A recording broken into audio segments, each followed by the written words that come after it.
pouvoir, richesse et un empire s'étendant sur 3 continents. Mais lorsqu'un garçon des rues aux yeux familiers lui rend un portefeuille perdu, son monde s'effondre. Un passé caché, un choix oublié et une vérité qui changera sa vie l'attendent. Avant de commencer l'histoire, dites-nous en commentaire d'où vous nous regardez aujourd'hui. Le soleil du matin inondait de ses rayons les baies vitrées du bureau Penthouse de Laura Nogueira. À 52 ans, Laura imposait le respect avec ses cheveux noirs parfaitement coiffés, striés d'argent et ses costumes de créateur.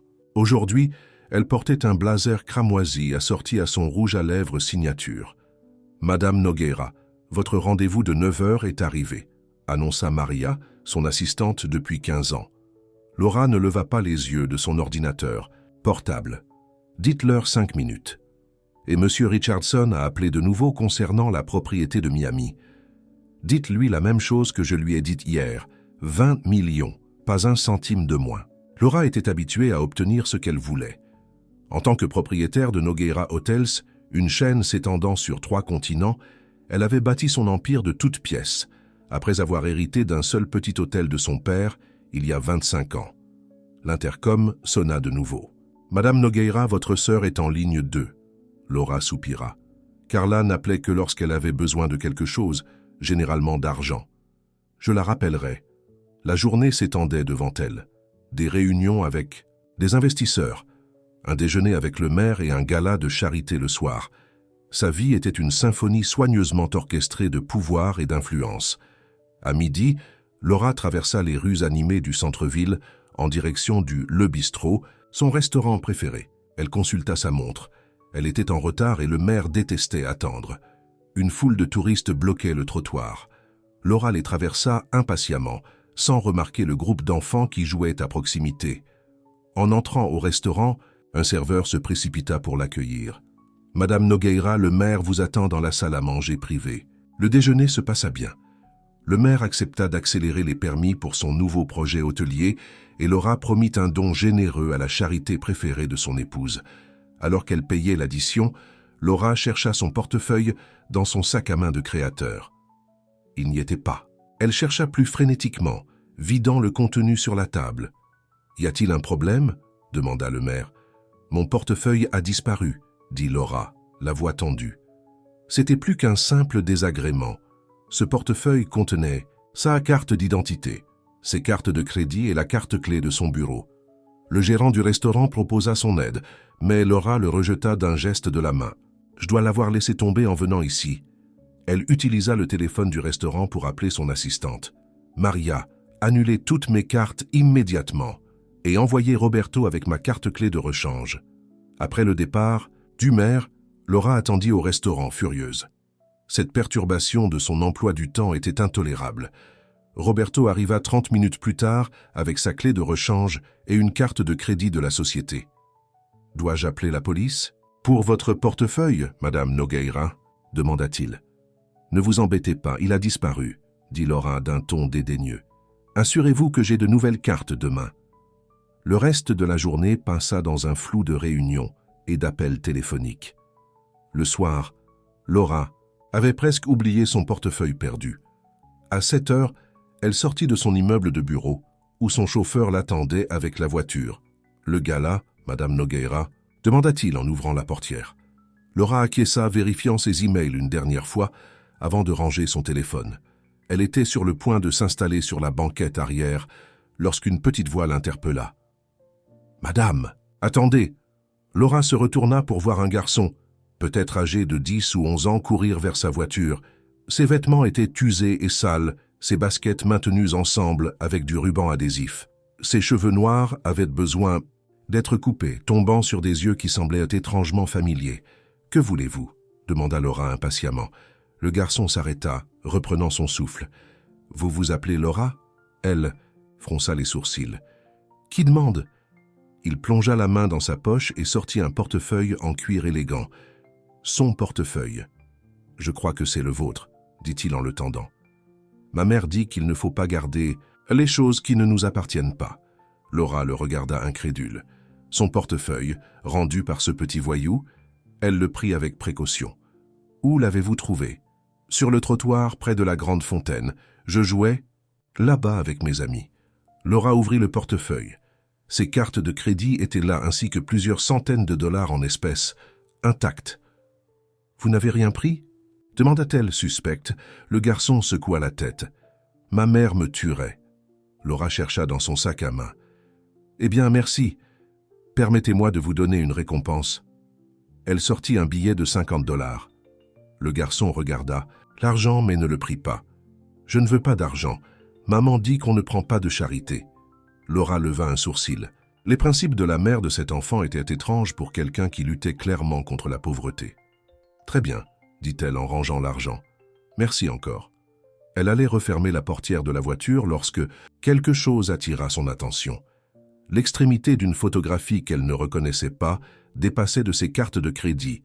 Laura la sortit, déroulant une vieille photo froissée. Elle montrait une version plus jeune d'elle-même, peut-être il y a 25 ans, tenant un bébé dans ses bras. Elle souriait largement à la caméra, paraissant plus heureuse qu'elle ne se souvenait l'avoir jamais été. Le sang se retira du visage de Laura. Ce n'était pas possible. Elle n'avait jamais eu d'enfant. Elle avait choisi la carrière plutôt que la famille, et elle ne l'avait jamais regretté. D'où venait cette photo? Où avez-vous trouvé ça? Demanda-t-elle, la voix tremblante en montrant la photo. Le garçon sembla confus. Elle était là quand je l'ai trouvée. Je n'ai rien mis dedans. Laura le regarda maintenant de plus près. Ses yeux, brun foncé avec des taches ambrées autour de la pupille. Elle avait vu ses yeux auparavant, sur le visage de son père, dans son propre miroir. « Comment vous appelez-vous » demanda-t-elle, le cœur battant. « Matteo » répondit-il. « Et votre mère, comment s'appelle-t-elle » Le garçon hésita. « Elena. Elena Cordeiro. » Le nom frappa Laura comme un coup physique. Elena, la fille de son ancienne femme de ménage, la fille tranquille qui avait travaillé pour Laura pendant ses études. « Où habitez-vous, Matteo » La voix de Laura était à peine un murmure. « Maintenant, à Westside, les appartements bleus de la rue Davis. » Laura se tourna vers son chauffeur. « Annulez le gala, nous allons à Westside. » Les yeux du garçon s'écarquillèrent. « Je devrais rentrer chez moi, ma mère va s'inquiéter. »« Je vous y emmènerai, » dit Laura en faisant de la place dans la voiture. « Montez. » Matteo hésita puis monta sur la banquette arrière. Laura fixa son profil tandis que la voiture s'éloignait du trottoir.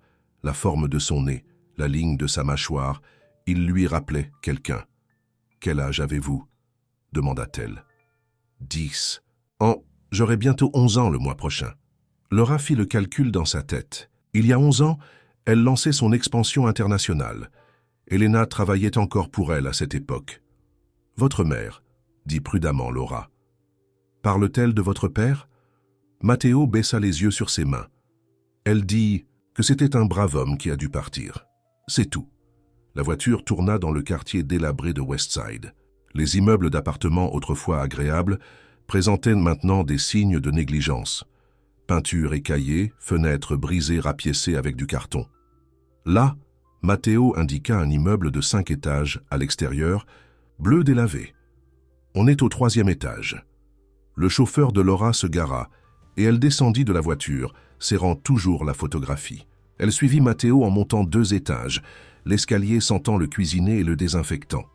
Matteo s'arrêta devant l'appartement 3C et frappa. « Maman, c'est moi !» La porte s'ouvrit pour révéler une femme dans la quarantaine, toujours belle malgré les rides d'inquiétude autour de ses yeux. Elle portait un uniforme de serveuse, ses cheveux noirs attachés en une queue de cheval pratique. « Matteo, où as-tu » Les paroles d'Elena s'éteignirent. Lorsqu'elle vit Laura se tenant derrière son fils, la couleur lui quitta le visage. « Laura, » murmura-t-elle. « Bonjour, Elena, » dit Laura froidement. « Je crois que nous avons besoin de parler. » Les yeux d'Elena se portèrent sur la photographie, dans la main de Laura, puis sur Matteo. « Va voir Madame Garcia d'à côté, Mijo. J'ai besoin de parler à cette dame. »« Mais, maman, maintenant, Matteo. » Le garçon regarda les 2 femmes, sentant la tension. Il se faufila entre sa mère et se dirigea vers le couloir. Elena recula, permettant à Laura d'entrer dans le petit appartement. Il était propre mais exigu, avec des meubles dépareillés et des murs décorés des certificats de scolaires et des œuvres d'art de Matteo. « Vous voudriez un café » proposa Elena, la voix légèrement tremblante. « Je veux des réponses, » dit Laura levant la photographie. « D'où vient ceci? Pourquoi était-ce dans mon portefeuille? Et pourquoi ce garçon a-t-il les yeux de mon père ?» Elena s'affaissa sur le canapé usé. « Je n'ai jamais voulu que vous découvriez ainsi. »« Découvrez quoi ?» demanda Laura, bien qu'une partie d'elle le sache déjà. « Matteo est votre fils, » dit Elena calmement. « Votre fils biologique. » Laura sentit la pièce tourner. Elle s'accrocha au dossier d'une chaise pour se soutenir. « C'est impossible. Vous souvenez-vous de Carlos Mendonça ?» demanda Elena. Laura sursauta au nom. Carlos avait été son fiancé il y a 25 ans, avant que sa carrière ne décolle. Ils avaient projeté une vie ensemble jusqu'à sa mort dans un accident de voiture. Cela avait été la perte la plus dévastatrice de sa vie. « Bien sûr que je m'en souviens, » lança Laura. « Après la mort de Carlos, vous étiez... » Elena hésita. « Vous étiez dans un mauvais état. Vous avez commencé à boire abondamment. Il y a eu ce voyage d'affaires. »« À Rio ?» L'esprit de Laura fit un bond en arrière. Il y avait eu un voyage quelques semaines après les funérailles de Carlos. Elle avait rencontré quelqu'un au bar de l'hôtel. Une aventure d'un soir pour engourdir la douleur. « Je suis tombée enceinte », murmura Laura, les souvenirs affluents. Le test de grossesse à domicile, la panique, la décision qu'elle avait prise dans son chagrin et sa confusion. Elena hocha la tête. « Vous avez décidé que vous ne pouviez pas garder le bébé. Votre carrière décollait. Vous m'avez demandé de vous aider à organiser une adoption. Je me souviens avoir organisé quelque chose, » dit Laura, la voix creuse. « Mais ensuite, il y a eu un problème avec l'agence d'adoption. Vous avez dit que vous aviez trouvé une autre solution. Je vous ai donné de l'argent. » Ses yeux s'écarquillèrent d'une soudaine compréhension. « Vous l'avez pris. » Elena hocha la tête, les larmes aux yeux. « Ma mère était mourante. J'avais besoin d'argent pour son traitement. Vous aviez besoin de quelqu'un pour prendre le bébé discrètement. Cela semblait être la solution parfaite. Vous avez élevé mon fils ?» La voix de Laura monta dans l'incrédulité. « Toutes ces années, vous avez renoncé à vos droits, » dit Elena sur la défensive. « Vous ne vouliez rien savoir de lui. Vous avez dit que ce serait plus facile ainsi. » Laura s'affaissa sur une chaise fixant la photographie. « Et cette photo, je l'ai prise à l'hôpital avant que vous ne le donniez. Vous étiez différente alors. Pendant un moment, j'ai vu combien vous l'aimiez. » Elena essuya une larme. « Je l'ai gardée toutes ces années. Je pensais que Matteo devrait avoir quelque chose de sa mère biologique. Alors vous l'avez mise dans mon portefeuille. Était-ce une sorte de chantage ?» Elena secoua la tête avec véhémence. « Non, jamais. Matteo a dû la mettre là quand il a trouvé votre portefeuille. Je lui ai raconté des histoires sur vous, les bonnes choses. Il a toujours été curieux. » Laura ressentait la rage et la confusion se battre en elle.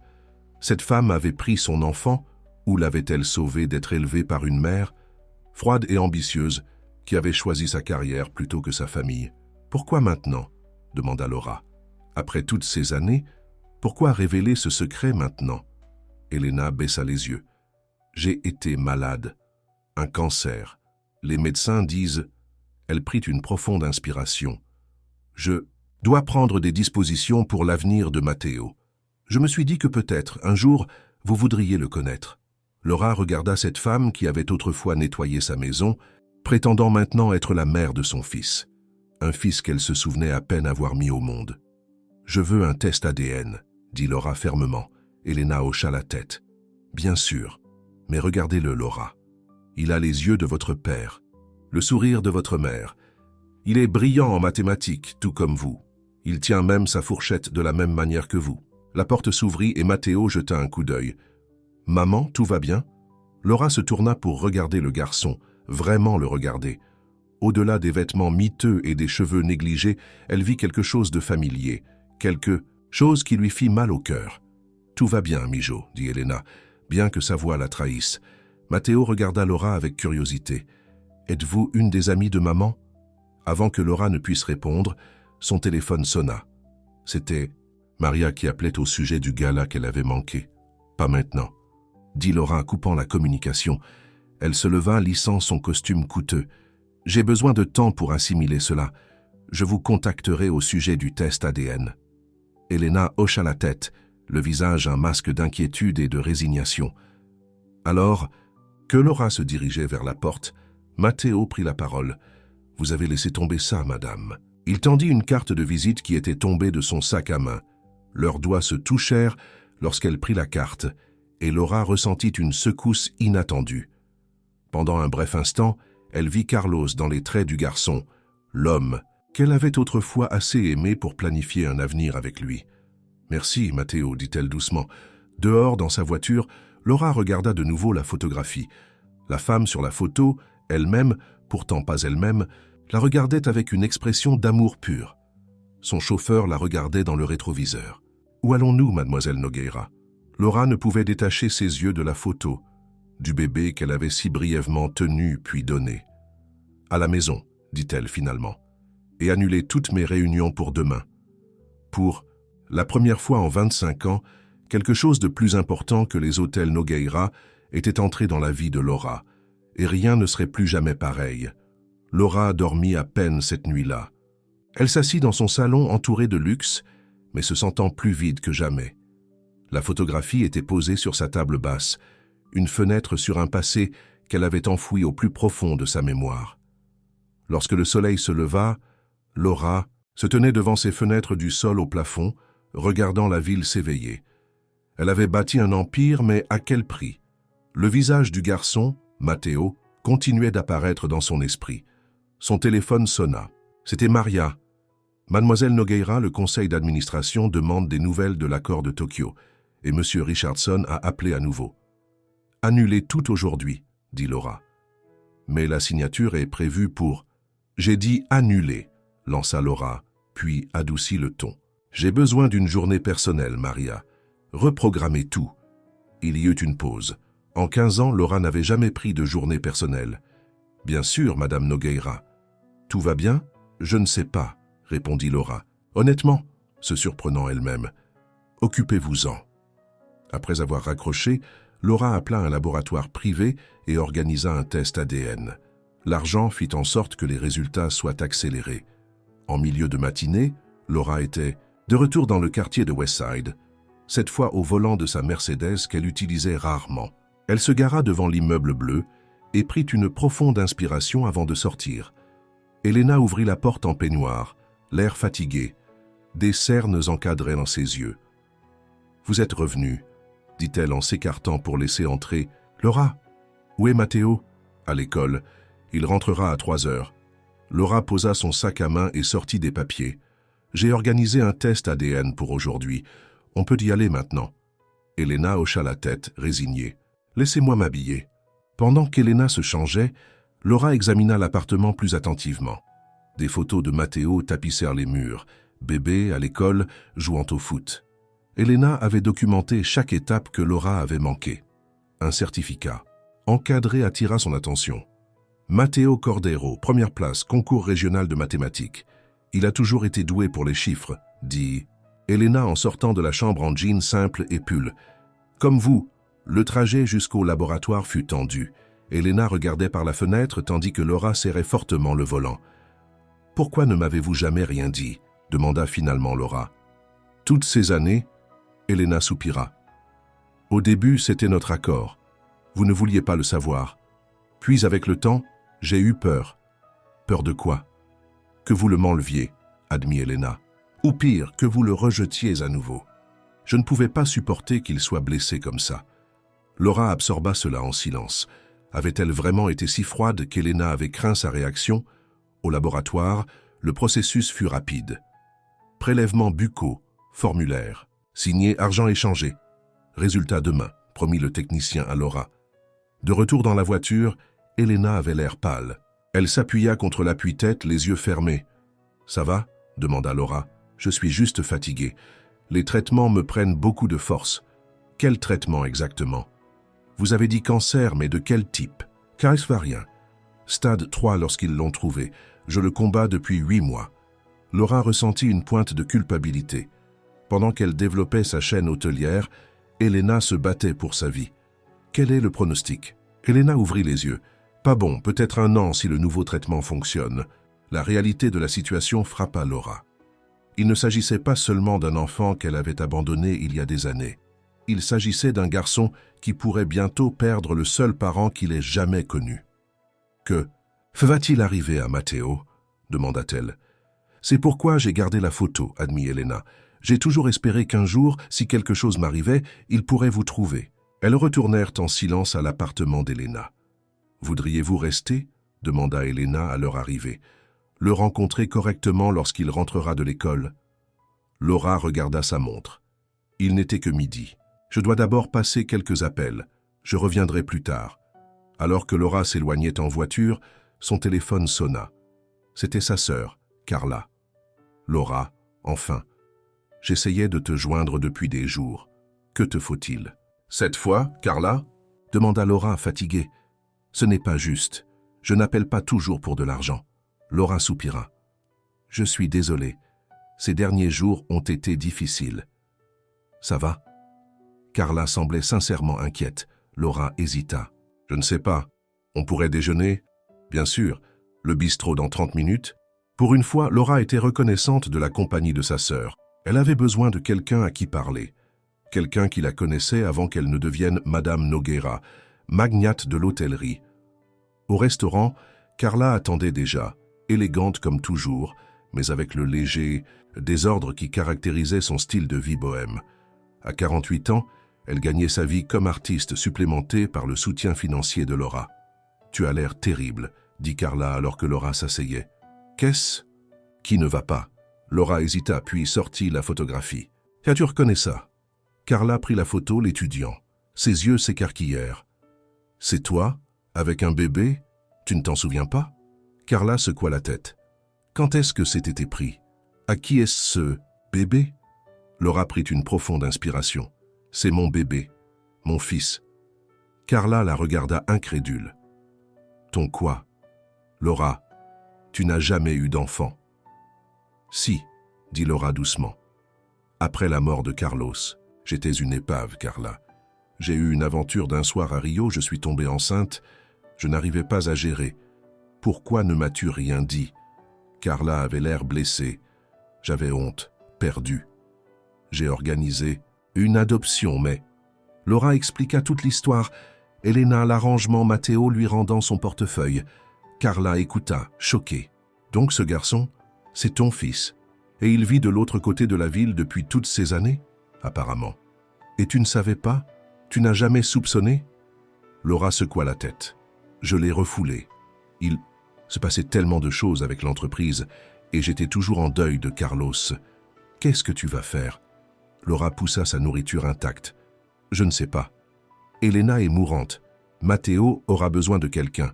Tu ne peux pas sérieusement envisager de le prendre chez toi, dit Carla.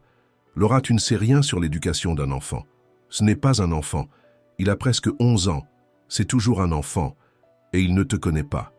Tu ne peux pas simplement arriver et devenir sa mère après toutes ces années. » Laura se sentit sur la défensive. « Alors que devrais-je faire? Le laisser aller en famille d'accueil à la mort d'Elena ?» Carla s'adoucit. « Non, bien sûr que non, mais c'est énorme, Laura. Toute ta vie changerait. »« Peut-être qu'elle a besoin de changer, » dit Laura doucement. Après le déjeuner, Laura retourna dans son penthouse. Elle traversa les pièces spacieuses, les voyant avec de nouveaux yeux. Les meubles modernes étaient élégants mais inconfortables. La décoration était impeccable mais impersonnelle. Il n'y avait pas de chaleur. Aucune preuve qu'un enfant puisse jamais être heureux ici. Une des chambres d'amis pourrait être convertie pour Matteo. Le bureau pourrait devenir un espace d'études. Les murs vides pourraient contenir ses certificats de mathématiques. Pour la première fois, Laura s'autorisa à imaginer une vie différente. Son téléphone sonna. C'était Martin, son directeur financier. « Laura, nous avons besoin de vous au bureau. Les investisseurs de Tokyo menacent de se retirer. » Laura hésita. Il y a une semaine, perdre le marché de Tokyo aurait été impensable. Maintenant, cela semblait insignifiant. « Occupe-toi de ça, Martin, c'est pour ça que je te paie. Mais ils ont spécifiquement demandé à vous parler. Alors dis-leur que j'ai eu une urgence familiale. » Elle raccrocha, avant qu'il ne puisse répondre. Urgence familiale. Les mots lui semblaient étranges sur la langue. À 3 heures, Laura se gara à nouveau devant l'immeuble bleu. Elle observa les enfants qui sortaient d'un bus scolaire jaune au coin de la rue. Matteo était parmi eux, portant un sac de rouge qui semblait trop grand pour sa petite silhouette. Il aperçut sa voiture et hésita, puis s'approcha prudemment. « Salut », dit-il. Vous êtes la dame du portefeuille. Laura sourit malgré elle. Oui, la dame du portefeuille. Je suis venu parler à ta maman. Elle dort probablement. Elle est toujours fatiguée après ses traitements. As-tu une clé? Matteo hocha la tête, sortant une clé attachée à une ficelle sous son t-shirt. En montant les escaliers ensemble, il demanda « Êtes-vous riche ?» Laura fut prise au dépourvu par sa franchise. « Je suppose que oui. Mon ami Giulio dit que vous devez être riche parce que vous avez une voiture de luxe et des vêtements. Chic. Est-ce que ça a de l'importance pour toi ?» Matteo haussa les épaules. « Pas vraiment. Maman dit que l'argent ne fait pas de vous une bonne personne. Ta mère est très sage, » dit Laura surprise par l'émotion dans sa voix. Dans l'appartement, Elena dormait sur le canapé. Matteo mit un doigt sur ses lèvres, puis chuchota. « J'ai des devoirs. Maman dit que je dois les faire tout de suite après l'école. » Laura le regarda s'installer à la petite table de la cuisine, sortant des livres et des crayons. Elle s'assit en face de lui, ne sachant pas quoi dire. « As-tu besoin d'aide ?» demanda-t-elle finalement. « Ce sont juste des maths. Je suis bon en maths. » Laura jeta un coup d'œil à sa feuille de travail. Des fractions avancées, bien au-delà du niveau de 5e. Ça a l'air difficile. Matteo haussa à nouveau les épaules. « C'est facile pour moi. Maman dit que ça vient de mon père. » Le cœur de Laura fit un bond. « Ton père ?»« Ouais. Elle dit qu'il était super doué avec les chiffres. Étiez-vous ami avec mon père ?» Avant que Laura ne puisse répondre, la voix d'Elena vint du salon. « Matteo, à qui parles-tu » La dame du portefeuille est revenue, appela-t-il.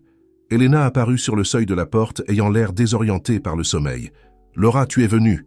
Nous devons parler, » dit Laura. « De l'avenir. » Elena hocha la tête. « Matteo, pourquoi tu ne finirais pas tes devoirs dans ta chambre ?»« Mais maman, s'il te plaît, Mijo. » À contre-cœur, Matteo ramassa ses livres et se dirigea vers sa chambre. Elena attendit que sa porte soit fermée. « Tu as pris une décision ?» demanda-t-elle. « Pas encore. Mais j'y ai réfléchi. » Laura hésita. « Qu'arrive-t-il à lui quand tu seras parti ?» Les yeux d'Elena se remplirent de larmes. « Ma mère est trop vieille. Ma sœur a 4 enfants et arrive à peine à joindre les 2 bouts. Donc il n'y a personne ?»« Il y a toi, » dit Elena doucement, « sa mère biologique. » Laura se leva, faisant les 100 pas dans la petite cuisine. « Je n'y connais rien à être mère. J'ai passé toute ma vie à l'éviter. Tu pourrais apprendre. Et lui, comment? À lui expliquerais-tu? Au fait, Matteo, la dame du portefeuille, est en fait ta mère biologique et maintenant elle va s'occuper de toi quand je serai morte ?» Elena sursauta aux paroles dures de Laura. « Je trouverai une meilleure. »« Façon, je suis désolé, » dit Laura. « Tout ça est juste accablant. »« Je sais. » Un coup à la porte les interrompit. Elena ouvrit pour trouver un livreur avec un grand sac d'épicerie. « Je n'ai pas commandé ça, » dit-elle. « C'est prépayé, madame, » dit le livreur. « Tout bio, comme demandé. » Laura fit un pas en avant. « Je l'ai commandé. Je me suis dit que vous auriez peut-être besoin, je ne sais pas, de nourriture saine. Pour vos traitements ?» Elena parut surprise, puis reconnaissante. « Merci, c'était prévenant. » En rangeant les courses, Laura remarqua à quel point les placards étaient vides. Elena avait plus de difficultés qu'elle ne le laissait paraître. « As-tu besoin d'argent ?» demanda Laura brutalement. Elena se raidit. « On s'en sort. Ne fais pas la fière, Elena. Si tu as besoin d'aide pour les frais médicaux ou... »« Nous avons une assurance, » interrompit Elena. « Et j'épargne pour les études de Matteo depuis sa naissance. » Laura fut impressionnée malgré elle. Cette femme avait tout sacrifié pour un enfant qui n'était pas le sien biologiquement. « Les résultats de l'ADN seront prêts demain, » dit Laura.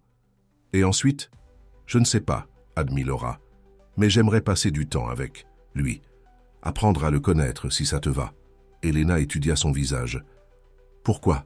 Si tu n'as pas l'intention de faire partie de sa vie, n'est-ce pas plus cruel? D'apparaître puis de disparaître à nouveau? Je ne sais pas ce que je prévois, » dit Laura honnêtement. « Mais il m'a trouvé, Elena. Après toutes ces années, il m'a trouvé. Ça doit vouloir dire quelque chose. » Le téléphone d'Elena sonna. C'était l'hôpital confirmant son rendez-vous pour le lendemain. « Je dois y être toute la journée, » dit Elena après avoir raccroché. « Matteo reste habituellement chez Madame Garcia, mais elle rend visite à sa fille cette semaine. »« Je pourrais le garder, » proposa Laura, se surprenant elle-même. Elena sembla sceptique. « Toi? Prendre une journée de congé pour faire du babysitting? Ce n'est pas un bébé. » Eh oui, je pourrais. Je suis la patronne, tu te souviens? Après un moment d'hésitation, Elena hocha la tête. D'accord, mais ne lui dis rien pour l'instant. Pas avant d'avoir les résultats des tests et de décider comment procéder. D'accord. Alors que Laura se préparait à partir, Matteo sortit de sa chambre. « Vous revenez ?» demanda-t-il. « Oui, dit Laura. En fait, je vais passer la journée avec toi demain pendant que ta maman est à son rendez-vous. » Les yeux de Matteo s'illuminèrent. « On peut aller au musée des sciences? Maman dit toujours qu'on y ira un jour, mais elle est trop fatiguée. » Laura regarda Elena qui acquiesça. « Le musée des sciences, c'est ça !»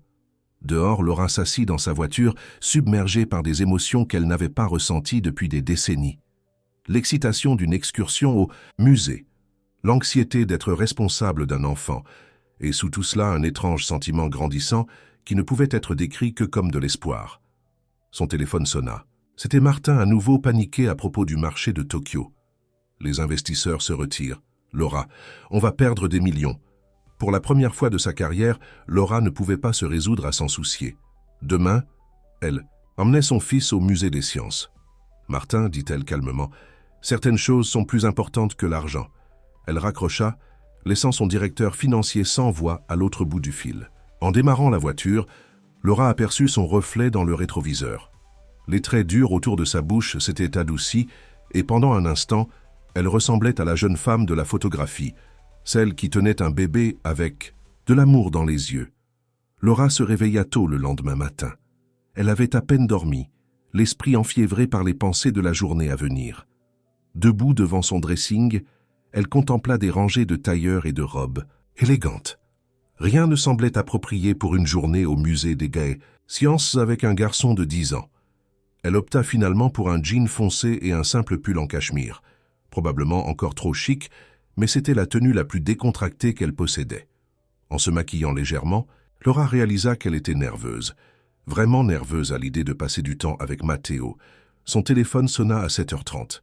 C'était le laboratoire. « Mademoiselle Nogueira, nous avons vos résultats. » Le cœur de Laura se mit à battre la chamade.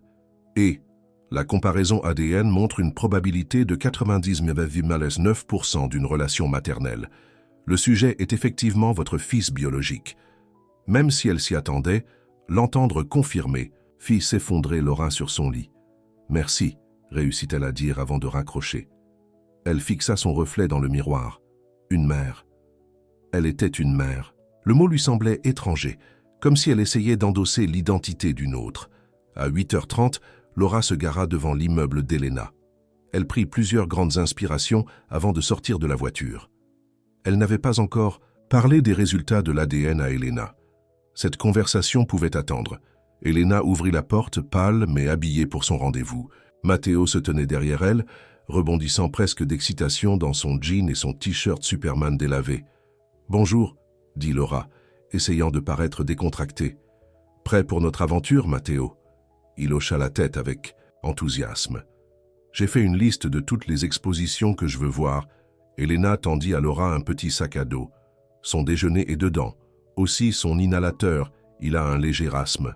Mon numéro de téléphone est sur une carte à l'intérieur si vous avez besoin de quelque chose. Laura prit le sac à dos, surprise par le soin d'Elena. Nous allons bien nous débrouiller. Concentrez-vous sur votre traitement. Elena s'agenouilla devant Matteo.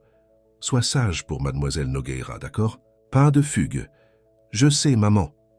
Il la serra fort dans ses bras. Je t'aime. Te amo, mijo. Plus que toutes les étoiles. Laura observa cet échange avec une boule dans la gorge. L'amour entre eux était palpable. Dans la voiture, Matteo était plein de questions. Combien d'hôtels possédez-vous? Habitez-vous dans un hôtel? Êtes-vous allé dans l'espace? Puis-je mettre la radio? Laura sourit malgré elle. 32 hôtels. Non, j'ai un penthouse. Non, je ne suis pas allé dans l'espace. Eh oui, tu peux mettre la radio. Matteo trouva immédiatement une station pop et se mit à chanter. Laura fut surprise de réaliser qu'elle appréciait sa compagnie. Son énergie et sa curiosité étaient contagieuses. Au musée des sciences, les yeux de Matteo s'écarquillèrent devant le squelette de dinosaure massif dans le hall. « Waouh, c'est un vrai Tyrannosaurus Rex !» Laura acheta des billets VIP qui leur permettaient de sauter les files d'attente et d'accéder à des expositions spéciales. Matteo regarda les billets avec émerveillement. « Maman et moi, on attend. Toujours dans les files normales, dit-il. « Eh bien, aujourd'hui, c'est spécial, répondit Laura. Pendant les quelques heures qui suivirent, Laura se laissa entraîner d'exposition en exposition par un Matteo enthousiaste. Il lui expliqua le système planétaire avec une précision surprenante, la défia sur les vélos générateurs d'énergie, et gagna, et passa 30 minutes fasciné à observer le pendule renversé des quilles. À la section de physique, interactive, Laura aida Matteo à construire une structure de pont qui supporta plus de poids que toutes les autres. Lorsqu'ils réussirent, il lui fit une tape dans la main qui lui fit gonfler le cœur de manière inattendue. « Vous êtes plutôt cool pour une vieille dame, dit-il. Laura rit. « Merci, je crois. » Pendant le déjeuner, ils s'installèrent à la cafétéria du musée. Matteo dévora le sandwich qu'Elena avait préparé, tandis que Laura sirota un café. « Avez-vous des enfants ?» demanda soudainement Matteo. Laura faillit s'étouffer avec son café. « Non, dit-elle prudemment. Je n'ai jamais eu de famille. Pourquoi pas?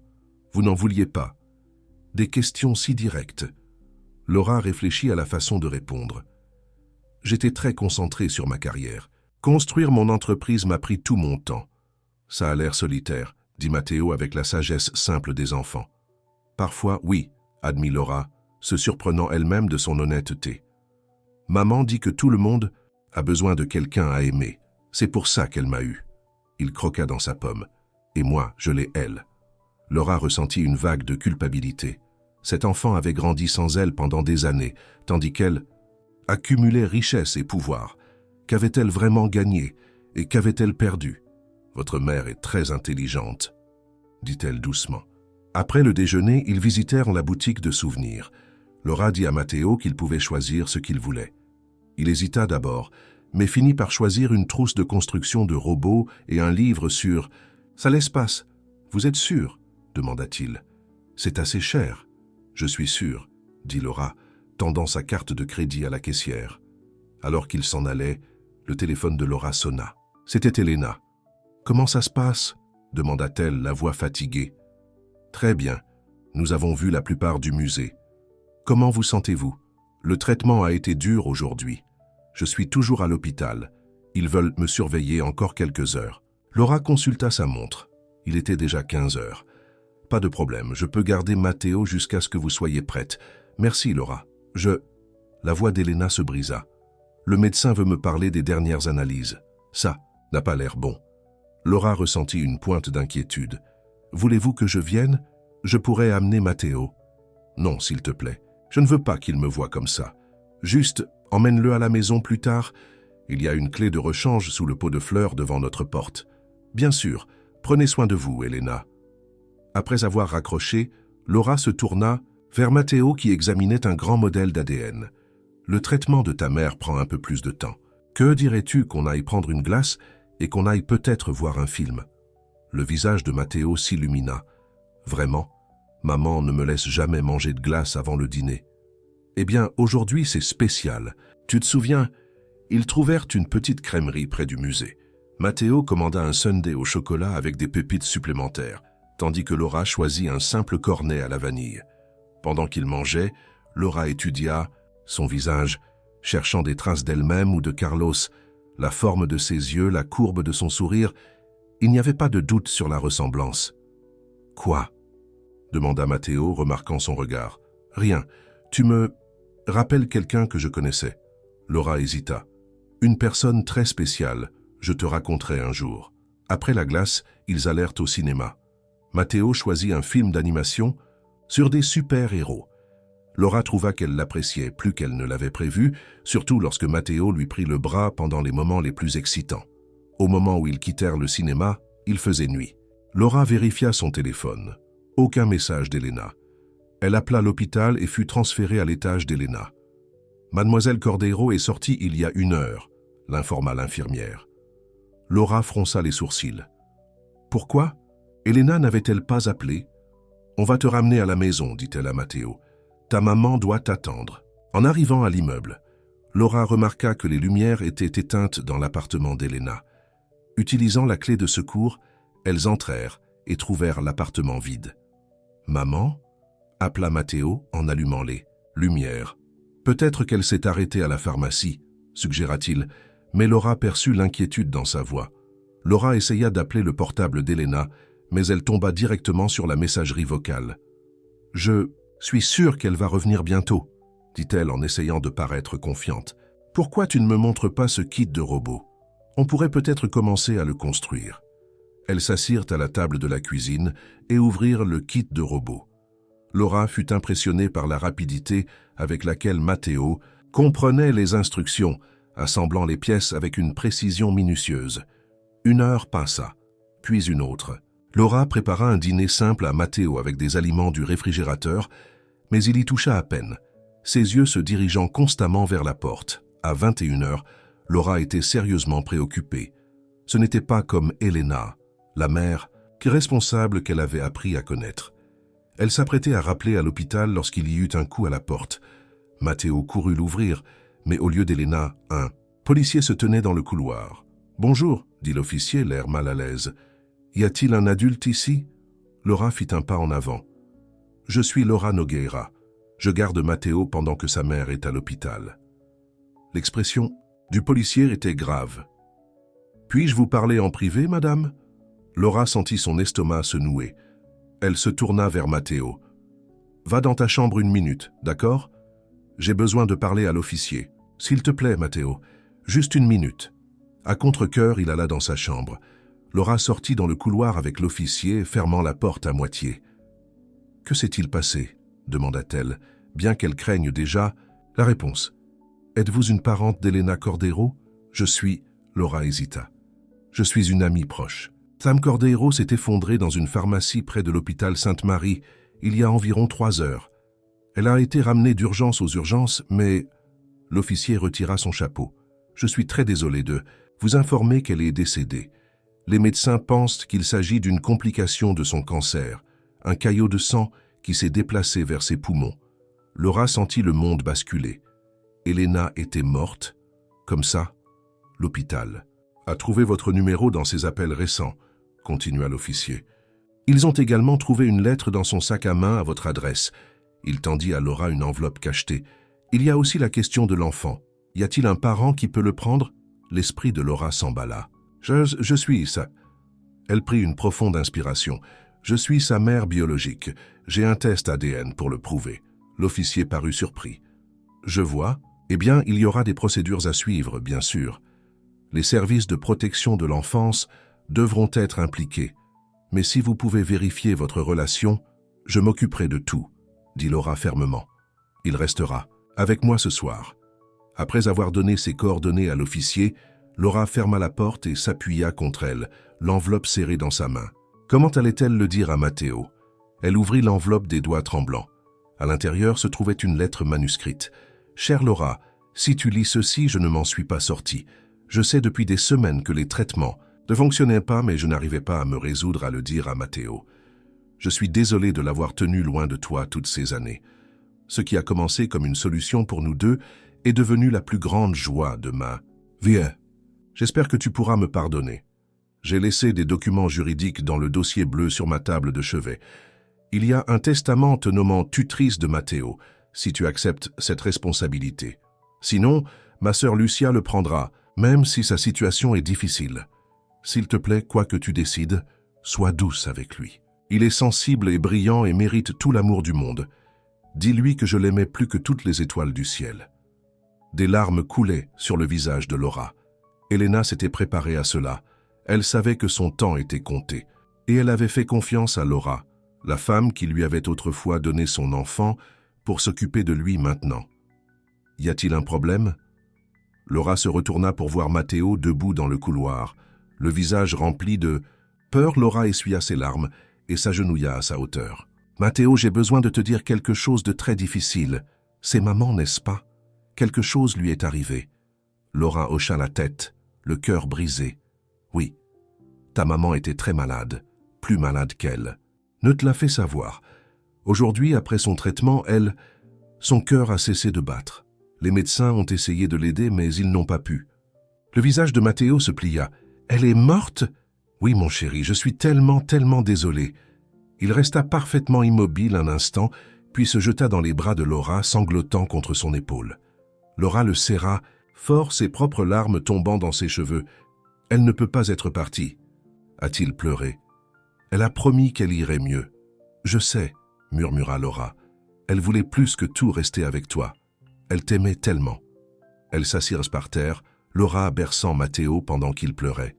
Elle n'avait aucune expérience pour réconforter un enfant, mais l'instinct prit le dessus. Elle lui caressa les cheveux et murmura des paroles, apaisantes, le laissant exprimer son chagrin.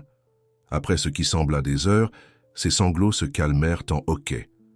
Laura réalisa qu'il s'était endormi dans ses bras, épuisé par l'émotion. Avec précaution, elle le porta dans sa chambre et le coucha sur son lit. Elle lui retira ses chaussures et tira une couverture sur lui, puis s'assit à côté de lui, observant son visage taché de larmes dans la faible lumière du couloir. Et maintenant, Laura n'avait jamais imaginé devenir responsable d'un enfant, surtout dans de telles circonstances. Pouvait-elle vraiment être une mère pour ce garçon qui venait de perdre le seul parent qu'il ait jamais connu? Elle alla dans la chambre d'Elena et trouva le dossier bleu. À l'intérieur se trouvaient des documents juridiques, comme Elena l'avait mentionné. Un testament, l'acte de naissance de Matteo avec Laura comme mère et des papiers de tutelle préparés mais non déposés. Laura s'assit sur le lit d'Elena submergée. La partie pratique de son esprit commença à faire des listes. Elle devrait organiser les funérailles d'Elena, s'occuper des services de protection de l'enfance, préparer une chambre dans son penthouse, trouver une école pour Matteo. Mais une autre partie d'elle était terrifiée. Et si elle échouait? Et si elle ne pouvait pas lui apporter l'amour et le soutien dont il avait besoin? Son téléphone sonna, brisant le silence. C'était Martin encore. « Laura, où es-tu? Les investisseurs de Tokyo sont revenus à la table. Ils sont prêts à signer si tu assistes personnellement à la réunion demain matin. » Laura regarda le téléphone, puis le garçon endormi dans la pièce voisine. La décision n'était même pas difficile. « Je ne serai pas là, Martin. »« Quoi? C'est le plus gros contrat de l'année. Ta prime de fin d'année dépend de... »« La mère de mon fils vient de mourir, » interrompit Laura. « Il a besoin de moi. » Il y eut un silence stupéfait au bout du fil. « Ton fils? Laura, tu n'as pas de fils. »« Si, j'en ai un. Et c'est le contrat le plus important de ma vie. » Elle raccrocha avant que Martin ne puisse répondre. Laura retourna dans la chambre de Matteo. Il dormait toujours, sa petite poitrine montant et descendant régulièrement. Elle lui essuya doucement les cheveux du front. « Je suis là, » murmura-t-elle. « Je ne vais nulle part. » Qu'elle soit prête ou non, Laura était devenue mère ce soir. Non seulement biologiquement, mais de toutes les manières qui comptent. La femme qui avait passé des décennies à éviter les obligations familiales venait de prendre l'engagement ultime. Alors qu'elle veillait sur Matteo, Laura pensa à Elena, la femme qui avait élevé son fils avec amour et sacrifice. Elle avait fait à Laura un cadeau incroyable 2 fois, d'abord en prenant un bébé dont elle ne pouvait pas s'occuper, et maintenant en confiant cet enfant. « Je promets que je vais prendre soin de lui, » murmura Laura à l'appartement, vide. « Je promets que j'essaierai d'être la moitié de la mère que tu étais. » Dehors, la ville poursuivait son rythme nocturne, inconsciente que des vies avaient été brisées et reconstruites dans un petit appartement de Westside. Demain serait synonyme de logistique, d'explication et de réalité douloureuse. Mais ce soir-là, Laura veilla simplement sur son fils endormi, se préparant à un avenir qu'aucun d'eux n'avait envisagé. Le soleil du matin filtrait à travers les rideaux délavés de l'appartement d'Elena.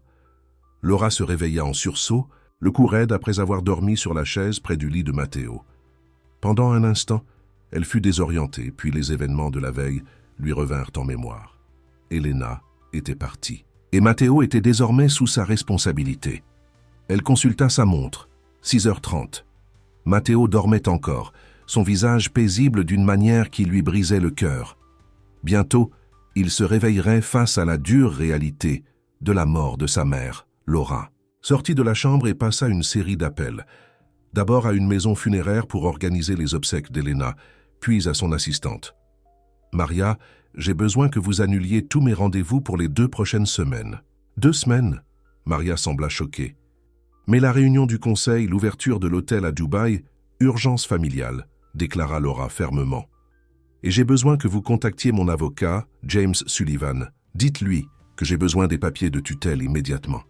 Aussi, faites préparer la chambre d'amis de mon Pentus, de nouveaux meubles, adaptés à un garçon de 10 ans. Un garçon? Maria était clairement confuse. Mademoiselle Nogueira, que se passe-t-il? Je vous expliquerai plus tard, dit Laura. Faites-le simplement. Son prochain appel fut pour Carla, qui réagit avec l'incrédulité attendue à la nouvelle de la mort d'Elena et à la décision de Laura. « Vous le prenez? Comme ça ?» demanda Carla. « Laura, c'est fou. Il faut que tu réfléchisses. Il n'y a rien à réfléchir. C'est mon fils. Biologiquement, oui, mais tu n'y connais rien à être mère. J'apprendrai, dit Laura avec plus d'assurance qu'elle ne le ressentait. Après avoir raccroché, Laura trouva la liste de contacts d'Elena et appela sa sœur, Lucia. La conversation fut difficile. Lucia était dévastée par la nouvelle et initialement méfiante envers Laura. Mais après que Laura eut tout expliqué, y compris le test ADN et la lettre d'Elena, Lucia sembla soulagée que Matteo soit pris en charge. « Elena parlait parfois de toi, » admit Lucia.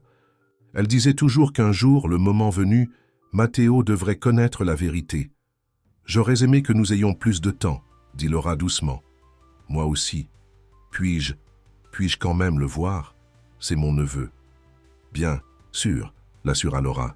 « Tu fais aussi partie de sa famille. » Laura entendit Matteo remuer dans sa chambre. « Je dois y aller. Il se réveille. » Elle alla dans la cuisine et trouva des céréales et du lait, les disposant sur la table, juste au moment où Matteo sortait de sa chambre. Ses yeux étaient gonflés de larmes, ses cheveux en désordre. « Ce n'était pas un rêve, n'est-ce pas ?» demanda-t-il, d'une petite voix. Laura secoua la tête. « Non, mon chéri, je suis désolé. » Il s'assit à la table, mais ne toucha pas aux céréales. « Que se passe-t-il maintenant? Dois-je aller dans une famille d'accueil ?» La question brisa le cœur de Laura. « Non, Matteo, tu n'iras pas dans une famille d'accueil. Vais-je rester avec tante Lucia? Elle n'a pas beaucoup de place, mais je pourrais dormir sur le canapé. » Laura prit une profonde inspiration. « En fait, il y a quelque chose que je dois te dire.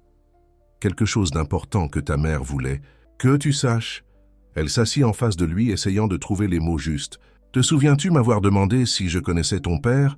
Matteo hocha la tête. « Eh bien, la vérité est plus compliquée que ça. Je connaissais ton père, mais je te connaissais aussi, quand tu étais bébé. » Matteo sembla confus. « Tu le faisais ?» Laura fouilla dans son sac à main et sortit la photographie qui avait tout déclenché. Elle la posa sur la table. « C'est moi, te tenant dans mes bras quand tu n'avais que quelques jours. » Matteo regarda la photo. « Mais ça veut dire, je suis ta mère biologique, Matteo. » Ses yeux s'écarquillèrent. « Ma vraie maman? Elena était ta vraie maman dans tous les sens du terme, » dit rapidement Laura. « Elle t'a élevé et t'a aimé. Mais oui, je t'ai donné naissance. Pourquoi ne m'as-tu pas gardé ?» Sa voix n'était pas accusatrice, juste curieuse. Laura eut du mal à expliquer. « J'étais à un endroit très différent de ma vie à ce moment-là. J'étais triste et effrayée, et pas prête à être mère. Elena a proposé de s'occuper de toi, et j'ai pensé que tu aurais une meilleure vie avec elle. Ma mère savait que tu allais revenir. Elle espérait que je ferais partie de ta vie un jour. En fait, elle a laissé une lettre disant qu'elle voulait que je prenne soin de toi maintenant. » Matteo resta silencieux longtemps, assimilant cette information. Enfin, il demanda « Donc, je vais vivre avec toi ?»« Si ça te va, » dit Laura doucement. « On peut y aller doucement, apprendre à mieux se connaître. Dois-je t'appeler maman? » « Non, » dit rapidement Laura. « Tu peux m'appeler Laura. Elena sera toujours ta maman. » Matteo hocha la tête, semblant soulagé. « Et mon père? Il revient aussi. » Le cœur de Laura s'alourdit. Cette partie était encore plus difficile. « Ton père était un homme merveilleux nommé Carlos.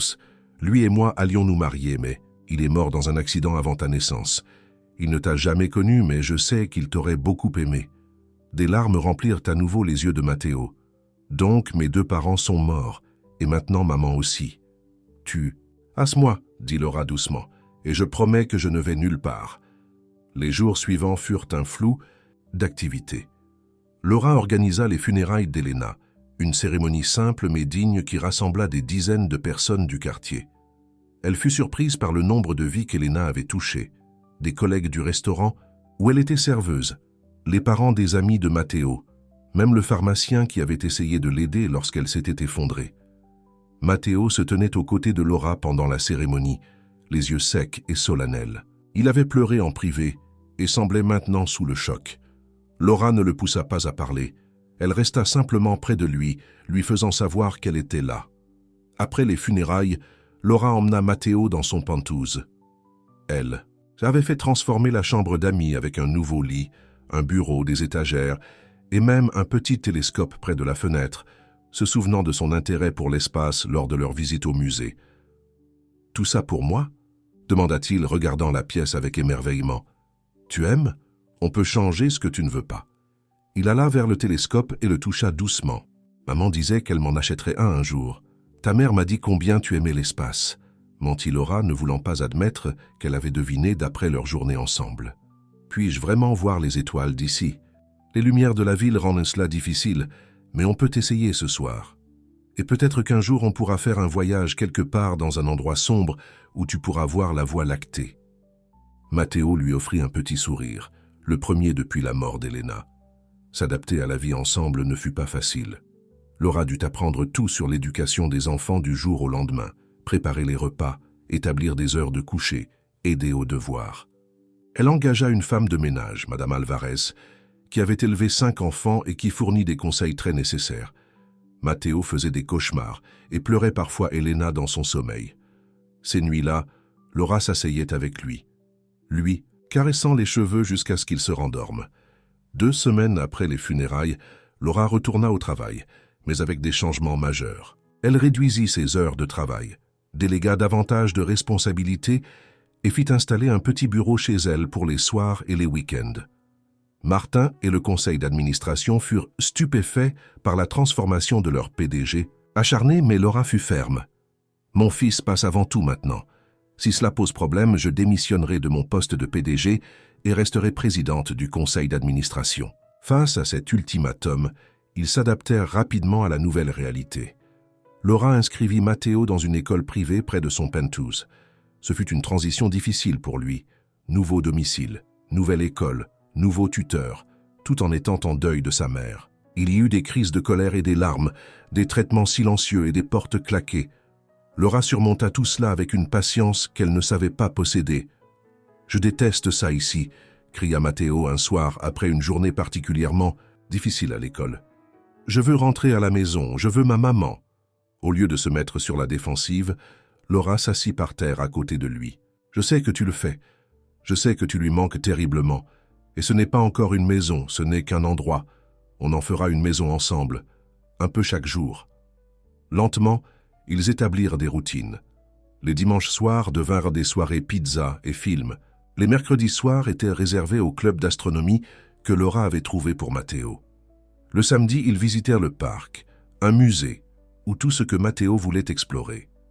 Laura apporta une boîte de choses appartenant à Elena. Pour Matteo, des albums photos, quelques objets précieux, la douce couverture bleue qu'elle lui avait confectionnée lorsqu'il était bébé.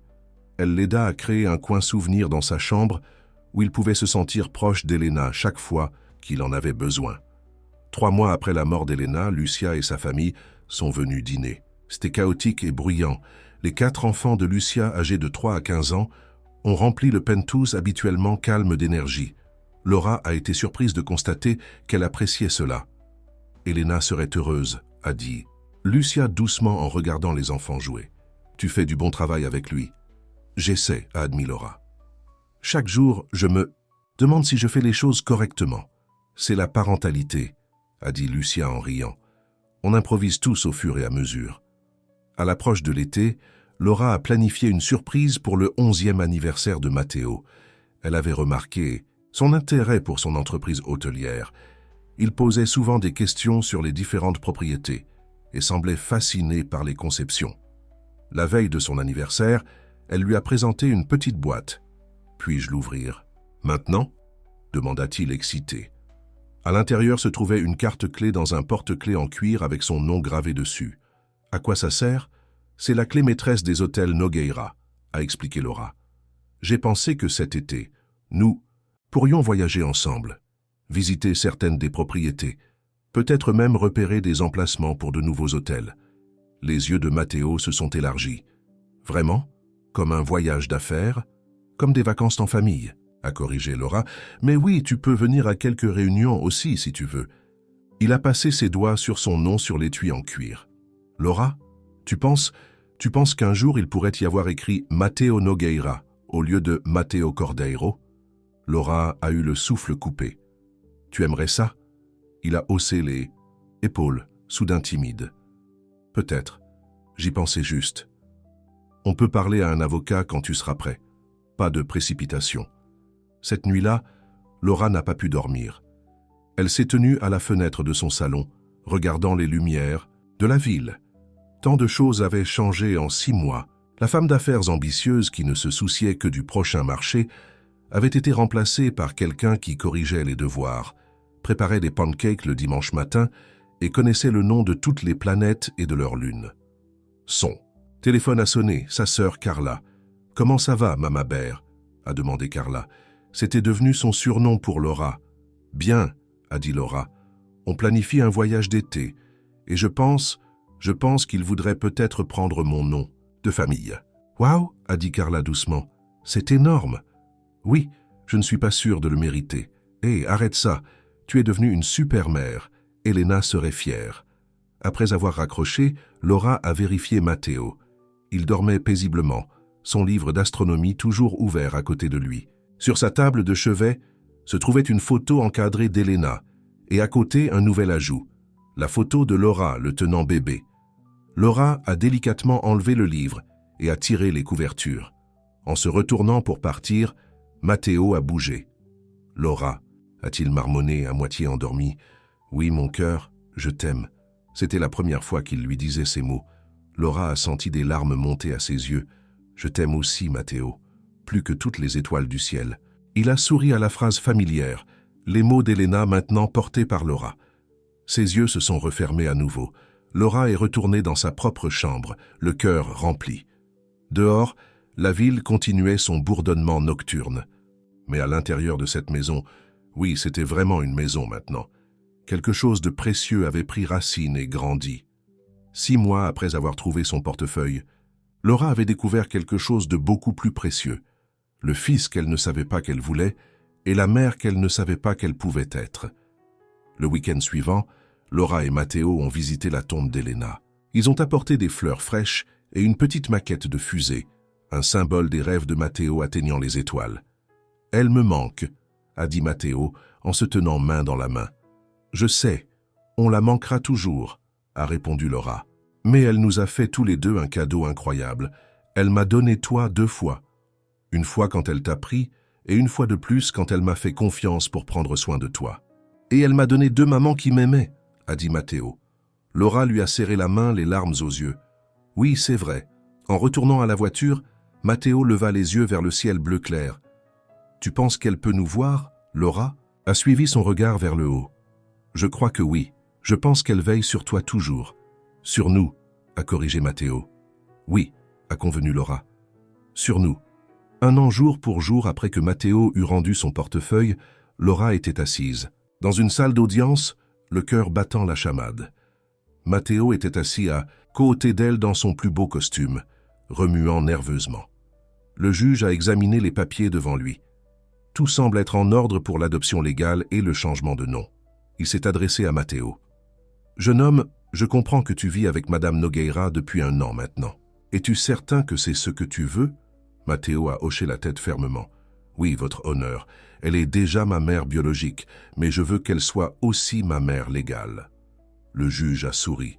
« Et tu comprends que cela signifie que ton nom de famille changera ?»« Oui. Je serai Matteo Cordeiro Nogueira. Je garde le nom de ma maman Elena comme 2e prénom. » Laura ne le savait pas. C'était la surprise de Matteo pour elle. Le juge a signé les papiers.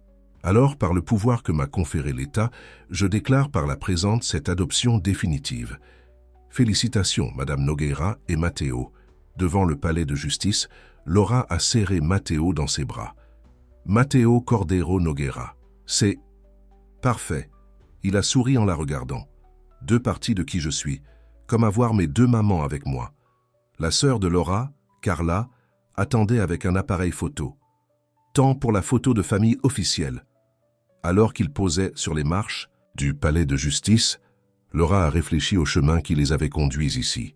Un portefeuille perdu, une photographie décolorée, une chance de rédemption et d'amour qu'elle ne s'attendait jamais à avoir. « Souriez », a crié Carla. Laura a regardé Matteo, maintenant officiellement son fils à tous égards. Il rayonnait. En la regardant, le sourire de son père, ses yeux et l'amour d'Elena brillaient à travers lui. Elle n'a pas eu à forcer un sourire pour la caméra. Il est venu naturellement, d'un cœur qui avait enfin trouvé sa maison.